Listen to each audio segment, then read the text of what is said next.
Myself, Dr. Ankita, Assistant Professor in RPIT Medical Campus, Karnal. Now I will discuss about the Part 3 classification of the open fracture.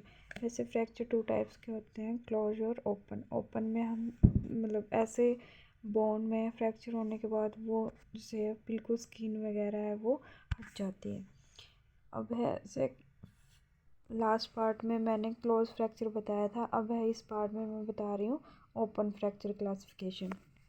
Sign severity of 5 essential factor of for treatment. 5 factors होते हैं treatment के।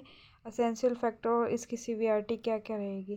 First है skin. Skin में क्या क्या हो जाएगा, can be approximated, can not be approximated, extensive degloving. Muscle आ जाएगी। उसके बाद मसल्स में no muscles in area, no applicable necrosis, loss of muscle हो जाएगा, इंटैक्ट फंक्शंस हो जाएंगे, लोकलाइज्ड नेक्रोसिस हो जाएगा। डेड मसल है, लॉस ऑफ द फंक्शन है वो लॉस कर देगी।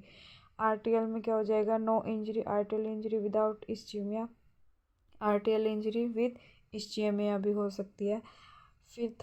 फोर्थ है कंटेमिनेशन। कंटेमिनेशन में क्या हो जाएगा, नन और मिनिमल सरफेस कंटेमिनेशन हो जाएगा और एम्बेडेड इन बोन और डीप टिश्यू।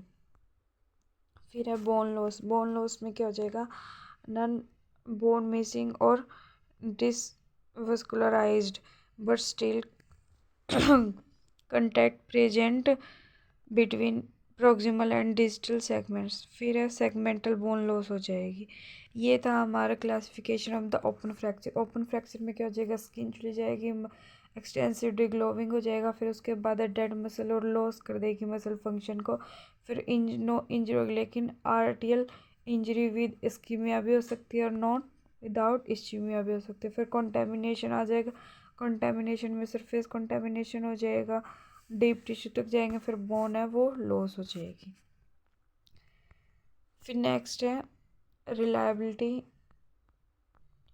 रिलायबिलिटी क्या होती है, OTA open fracture classification system appears superior to gluteal Anderson classification system in both reliability and validity.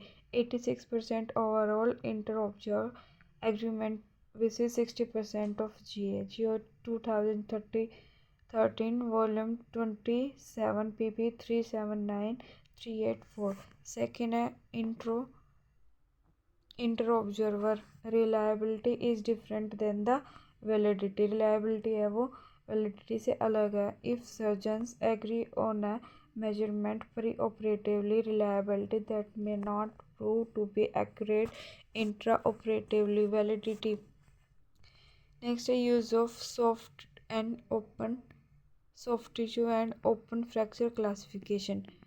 Fracture of tibia मतलब इसमें क्या हो जाएगा, prospective study to determine if descriptive classification of diaphyseal tibia fracture are productive of prognosis. फिर second है compared AO Gustilo Anderson ट्रिशन and Winquist Hansen classification can and looked at union need for future surgery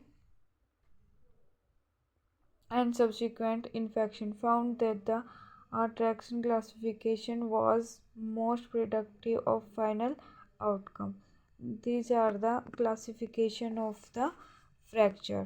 हमारी classification of the fracture है, ये थी complete the chapter. Thank you so much.